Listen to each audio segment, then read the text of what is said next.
اهلا بيكم. النهارده هنعمل انجح واظبط واحلى وصفه للقراقيش. سهله جدا، هتخلصوها بسرعه جدا، وتقريبا هتعملوها كل يوم من حلاوتها ومن سهولتها.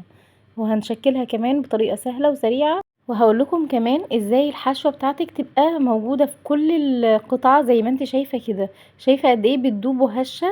يلا بينا نشوف اتعملت ازاي. هبتدي اول حاجه بالمواد السائله. معايا هنا نص لتر من الحليب، هحط كده 3/4 وهسيب جزء منه هنزله بالتدريج.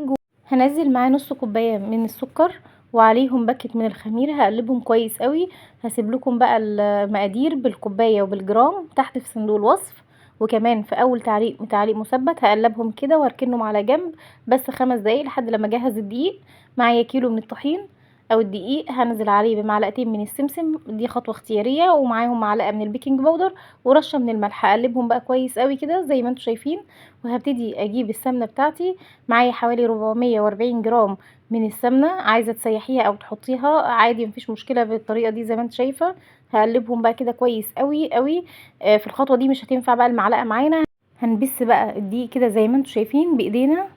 هنبس الدقيق كويس قوي بالسمنه. انا عايزه كل المواد الجافه تدخل في قلب السمنه، او السمنه تدخل في قلب المواد الجافه بالطريقه اللي انتم شايفينها دي، كانك بتعملي كحك بالظبط.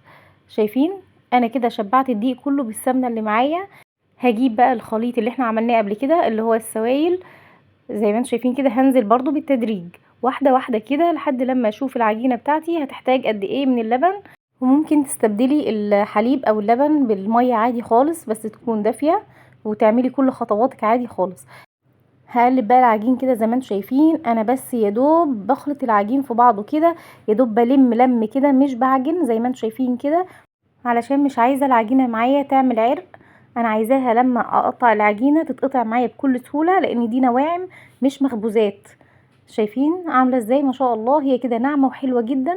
هبتدي بقى اغطيها كده بالراحه، بس هسيبها 10 دقايق لحد لما اجهز الخطوه التانية معانا، واللي هي العجوه. انا مش سايباها تخمر، انا سايباها بس لحد لما اخلص الخطوه التانية، واللي هي العجوه اللي معانا. معايا هنا كيلو من العجوه، على حسب برضو الكميه اللي انت مستخدماها، واحط معاها معلقه من السمنه البلدي ومعلقه صغيره من القرفه، وطبعا القرفه دي اختياري. هبتدي بقى اقلب فيها كده وانعمها زي ما انتم شايفين، تكون ناعمه وطريه بالطريقه دي كده. هي كده تمام وجاهزه. شايفين طريه قد ايه؟ هي كده حلوه جدا ومظبوطه. هبتدي بقى اشكل العجين، وطريقه التشكيل دي سهله جدا، بس اهم حاجه هنستخدم اكياس بتاعه التلاجة ديت هنفردها، وهنبتدي نكور العجين زي ما انتم شايفينه كده. وهبتدي افرد كده. انا عايزه الكوره بتاعتي دي احولها لمستطيل او مربع كده زي ما انتم شايفين. في الخطوه دي حاولي بقدر الامكان ما ترفعيش العجينه قوي، خلي تقريبا سمكها 1 سنتي كده، مش اكتر من كده ولا اقل من كده. لو اقل من كده هتطلع ناشفه منك ورقيقه قوي ومش هتطلع مظبوطه. هبتدي بقى اظبط العجين زي ما انتم شايفينه كده. شايفين؟ هو كده تمام جدا. هبتدي اجيب بقى قطعه كمان من العجوه بتاعتنا. شايفين؟ هي كده مظبوطه قوي. هجيب كمان قطعة من العجوة اللي هي تناسب حجم العجين اللي معانا. طبعا وكل واحد هيشكل بالطريقة اللي تريحه، بس الطريقة دي سهلة جدا. هفرد العجوة زي ما انتم شايفين كده بالطول. شايفين عاملة ازاي؟ هفردها بالطول بالطريقة دي برضو، هتكون مش رقيقة قوي ومش تخينة قوي زي ما انتم شايفين كده. تهيالي الفيديو شارح نفسه. اهم حاجة انك تفردي العجين والعجوة على اكياس عشان يسهل عليكي كل الكلام ده. هجيب بقى العجوه بتاعتنا بعد ما ظبطتها كده، هحطها على العجينه. بس اهم حاجه اسيب فراغ كده في الاخر علشان احط العجينه على بعضه، علشان لما اجي اقفل العجينه تتقفل معايا وما تفتحش اثناء التسويه. زي ما انتم شايفين هضغط كده ضغط على العجينه علشان اقفله من الجناب كويس قوي. هشيل بقى كل الزيادات بتاعه العجين كده اللي هي مش محشيه. زي ما انتم شايفين كده ما شاء الله حلو جدا، هي كده مظبوطه. هبتدي انزل بقى بالسمسم، ده طبعا اختياري. هنزل عليها حاجه بسيطه كده من السمسم، وهبتدي بقى اخد المقاسات اللي انا عايزاها، وهبتدي اقطع كده الاحجام والمقاسات اللي انا عايزاها. والاحجام دي بترجع لك انت زي ما انت عايزه، عايزاها كبيره عايزاها صغيره، زي ما انت عايزه قطعيها. طبعا ده اختياري، التقطيع ده اختياري جدا. هبتدي ارص بقى زي ما انتم شايفين كده على الصينيه بتاعتنا. انا مش دهنه الصينيه بتاعتنا اي حاجه علشان هي فيها سمنه كتير، وما شاء الله ما لزقتش ولا اي حاجه خالص. ما انصحكيش تدهني الصينيه خالص علشان بتكون القاعده شكلها احسن من غير دهن.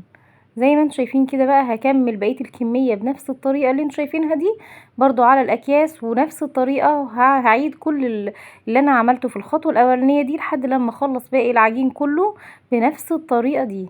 هبتدي اساوي كده واحط الحشو معانا زي ما انتم شايفين كده، وهسيب مسافة عشان العجين يلزق على بعضه، وهبتدي اشيل الزيادات وهقطع بنفس الطريقة اللي قطعنا بيها قبل كده. زي ما انتم شايفين سهل جدا جدا جدا، ما بياخدش وقت خالص، وطريقة التشكيل دي حلوة جدا، بتخلي الحشو في كل القراقيش اللي معانا مظبوطة قوي. هكمل بقى بنفس الطريقة دي وهرص الصواني بتاعتي. انا هنا عبال ما خلصت الكمية اللي معايا ادتني كمية كبيرة. طبعا سبت الصاج ده كان اول صاج سبته لحد لما خلصت، كان هو خمر اصلا. قعدت حوالي نص ساعة هو خمر كده. بعد حوالي نص ساعة القراقيش مش بتخمر وتزيد حجمها زي المخبوزات يا جماعة. هدخلها بقى فرن على درجة حرارة 180، هشغل عليها من تحت تحمر، وهطلعها من فوق تاخد وش بس من على الشواية زي ما انتم شايفين كده. ما شاء الله التسوية طالعة بجد مفيش غلطة، حاجة كده ما شاء الله ولا اروع. مدة التسوية بتاعتها هتكون حوالي نص ساعة، وهتطلع بالشكل القمر اللي انتوا شايفينه ده. شايفين بقى الحشو مظبوط ازاي وفي كل القطعة ازاي؟ شايفين بقى من جوه عاملة ازاي هشة دايبة، حاجة كده في منتهى الجمال. والتسوية مظبوطة من تحت ومن فوق، هشة جدا. مش عايزة اقول لكم يا جماعة ازاي شايفين بتدوب دوب كده. ما شاء الله حاجة كده في منتهى الجمال، صدقيني جربيها وهتعمليها كل يوم من جمالها.